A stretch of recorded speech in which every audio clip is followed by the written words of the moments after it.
Hello again and welcome to It's Your Yard. We've added a few things since the last time we got together. Flowers, shrubs, and trees, especially trees. The biggest step in our major water-wise makeover. We've come a long way in not such a very long time from a neglected yard in midlife crisis to an attractive landscape. A landscape designed for this particular family's needs and activities, an area for outdoor entertaining. We have flowers, shrubs, and trees that are pleasing to the eye as well as the nose and don't require a lot of upkeep. We've got raised vegetable beds so we can actually sit down while we do the work, and just enough lawn to wiggle your toes in. Now, this type of landscape is going to increase the value of our property, it's going to help the environment, and it's going to save money as well as water. We've been following the 7 principles of xeriscaping, and I'm going to go over those for you again a little later in the program. Or you can follow them in the It's Your Yard workbook. And if you don't have a copy of the workbook, I can also tell you how to get one of those. Today, we are going to find out how to select drought-tolerant trees and shrubs for your yard. We're going to find out how to create a water-wise vegetable garden with walled beds. And we're going to find out how to control weeds and diseases. So please, stay with us as we continue the water-wise makeover on It's Your Yard.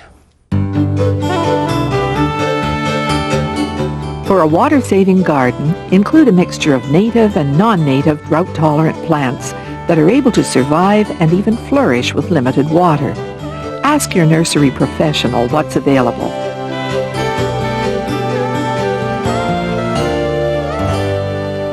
Today we're going to look at installing a raised bed for vegetables. But first, let's talk about the appropriate selection of drought-tolerant trees and shrubs for your yard, no matter where you live, no matter what your climate, and no matter what your current water supply may be. And to help us discuss this, here's Sarah Williams. Sarah's a horticultural specialist with the Extension Division at the University of Saskatchewan in Saskatoon. Hello, Sarah, and thank you again for having us in your yard. You're very welcome. Now, how do I go about selecting appropriate trees and shrubs for my area? What do you want from them? Well, basically the blossoms in the spring, some fruit, of course, in the shade. So you're talking about the different functions of trees and shrubs in your landscape design. Mm-hmm. And you've talked about the aesthetics, which you mentioned the flowers. There's also leaf color, like the Schubert chokecherry. There's bark color. There's retained fruit into the fall and winter. All of those are different aesthetics functions. There's also privacy. There's also shade, which is changing the microclimate in your own backyard. I can change the climate in my backyard by planting trees. You betcha. Imagine your yard with a tree and without it. In one case it's shady, in the other case it's sunny. Trees also form a windbreak. The Scots pine has needles on it all year round. It really cuts down on the wind. Okay, now exactly specifics. What should I be looking for when I'm selecting the trees and shrubs? Okay, the aesthetics we've already mentioned. There's also, what's the ultimate height and width of this tree? There's a question. Now, I go into a nursery and I see the trees in these smaller pots, and then I come in here and I see trees, your trees, 10, 15, 20 feet tall. How do I know for sure what mine are going to look like when they reach that height? You can ask the person you're buying it from at the tree nursery or garden center. You can ask your extension specialist. Go to the library, look up books. You can even get this sort of stuff in computer programs. Now, is there any other specific information I should be asking these people for? I think you should ask them, is this plant low maintenance? By that I mean, does it need a lot of pruning? Does it have disease problems? Is it insect resistant? Does it have a lot of nuisance value? Some trees will leave apples all over your swimming pool or your sidewalk, that sort of thing. And the bottom line is it drought tolerant? Drought tolerant. Thank you again, Sarah, for some very valuable information. You're very welcome. Sarah's going to be back a little later in the show to help us talk about weed control. But first, let's get back to today's major project, which is the installation of a raised bed for vegetables. The water needs of plants change as they grow. Their needs also depend on the temperature and other stress they may be going through.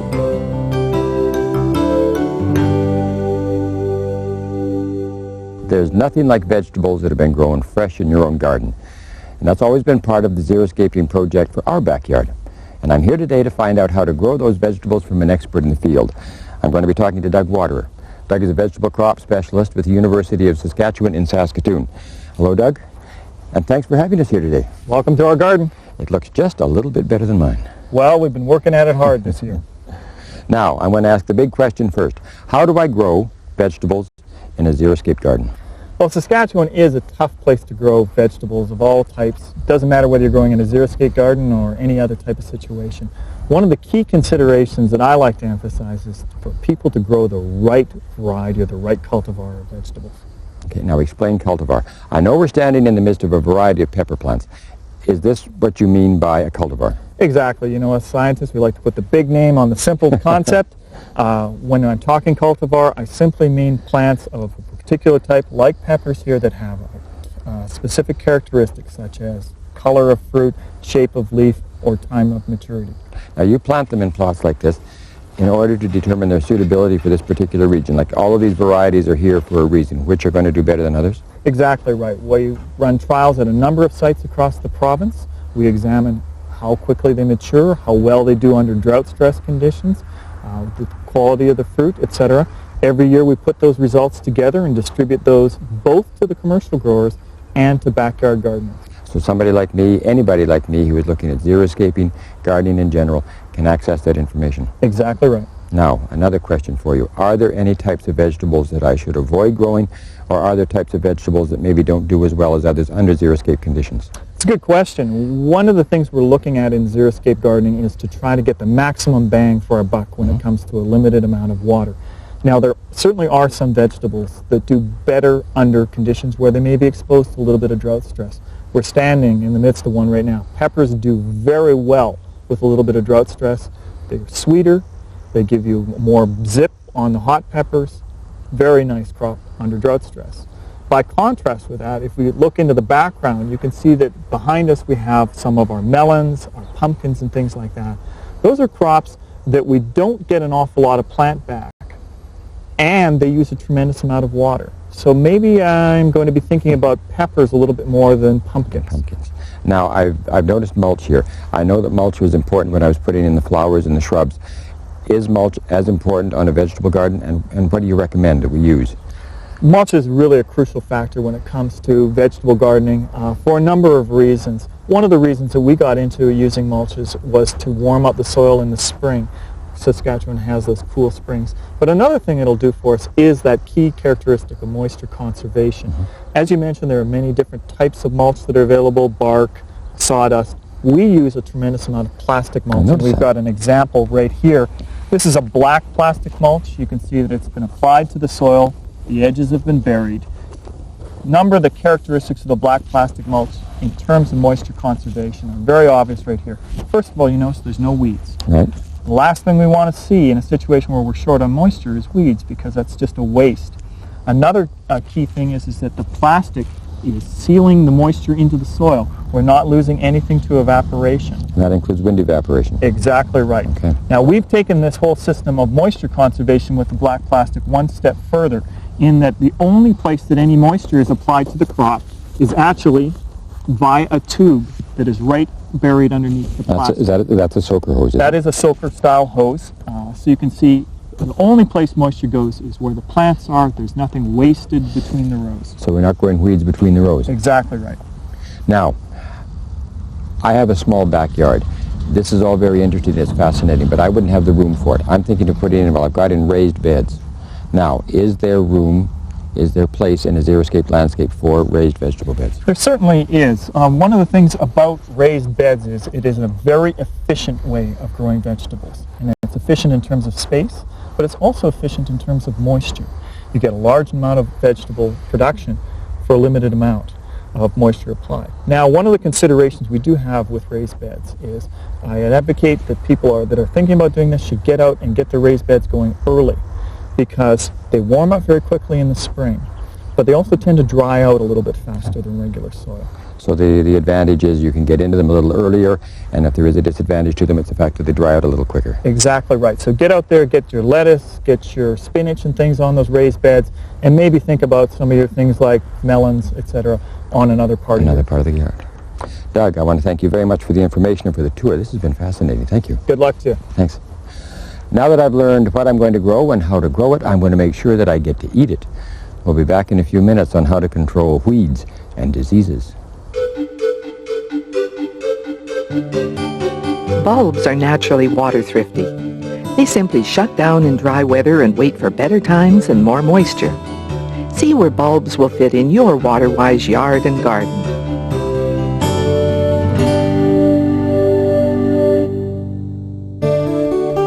To enjoy the pleasure of a bountiful vegetable garden takes a lot of work, and water-wise vegetable gardens are no exception to the rule. But there are some things you can do to cut down on the time and effort you have to put in, as well as cutting down on the water you have to use, and getting better results in the long run. Here are just a few suggestions. Scale down the size of your garden and grow only as many vegetables as you can use, unless you're going to donate the excess produce to the local food bank or some other worthwhile organization.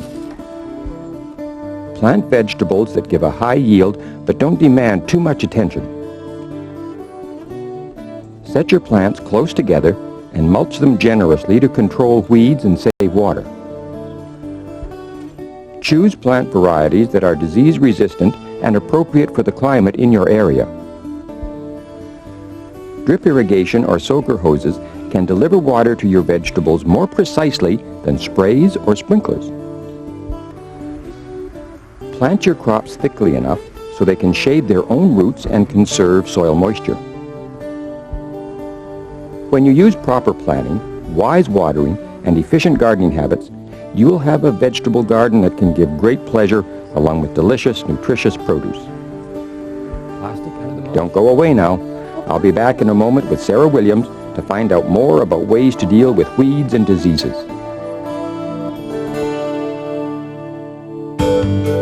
Hardscapes such as decks, patios, and walks should be designed so water will run off these structures into planted areas.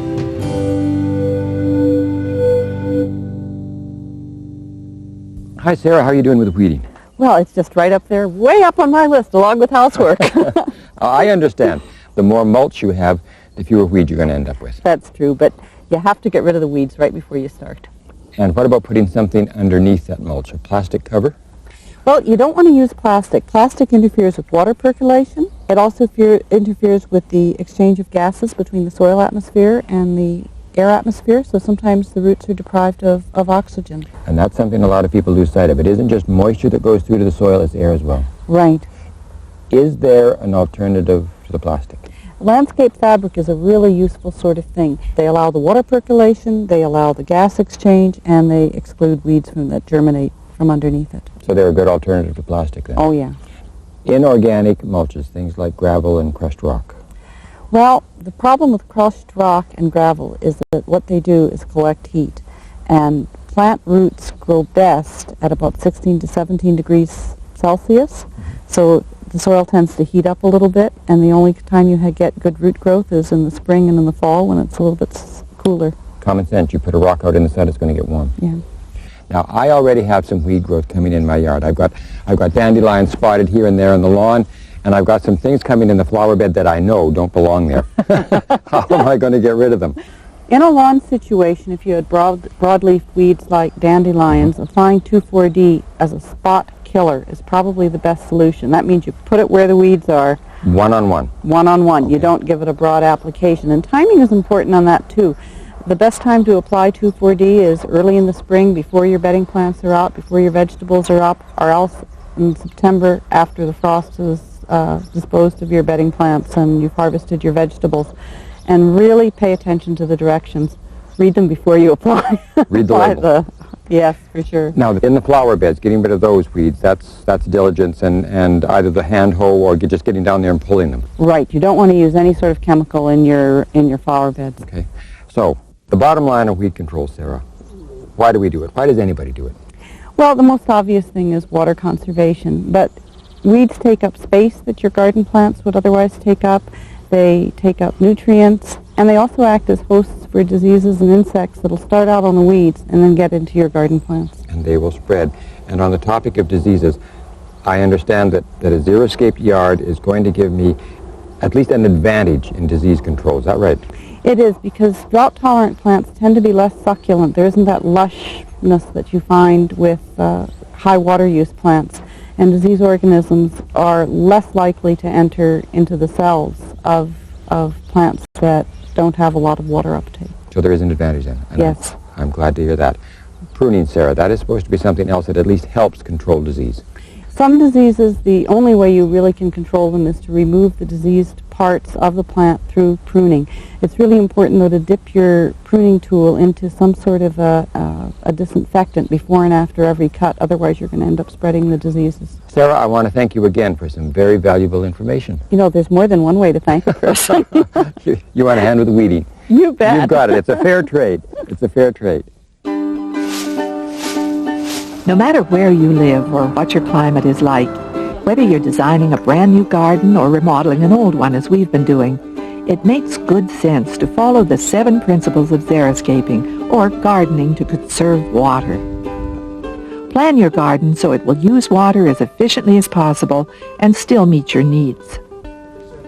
Keep only as much lawn as your activities really require. Check your watering practices and equipment to avoid overwatering or underwatering.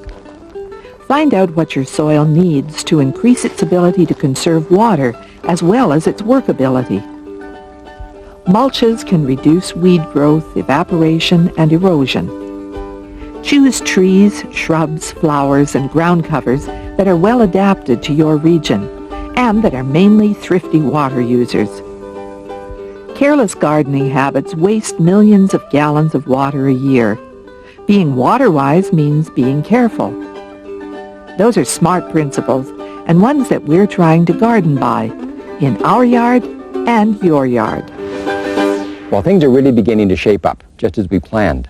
When we started this makeover, we had a yard that had gone through all of those growing pains that just about everybody's yard goes through as their families grow and change. It started without any real plan and then just kept going the same way. Now we'd like it to reflect our lifestyle as it is today and economize on water as well. That's what got us interested in the whole concept of xeriscaping in the first place, gardening with wise use of water. The idea of having beautiful, practical surroundings that required the least amount of water to remain that way. Everything we put into our design was designed for minimal water use and minimal care, but it was also designed for us and the way we lived. We wanted an outdoor living space, somewhere where we could entertain. For example, a practical lawn area for games and barefoot relaxing, a small pond, and a bird bath. We put in our favorite flowers, and they're mostly perennials, but we did put in some annuals in baskets and pots to get that burst of color the first season. The in-ground plants we grouped according to their water requirements. The roses and primroses we put next to the lawn so they could share the same watering schedule, and up there they're sheltered from the wind and sun that would otherwise dry them out too quickly. More drought-resistant plants like daylilies we have grouped away from the high water users so that they don't interfere. We often forget that overwatering a plant can be just as bad for it as underwatering. But we don't often take into account a plant's water requirements before we just sort of plunk it into the ground.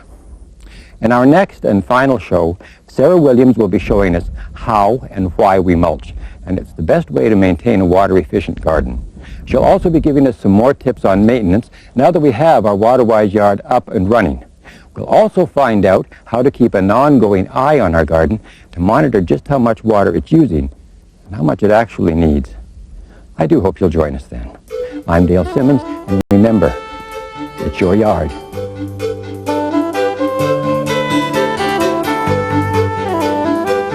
If you would like to order your copy of the It's Your Yard workbook and accompanying video, please call 1-800-663-1653. That's 1-800-663-1653.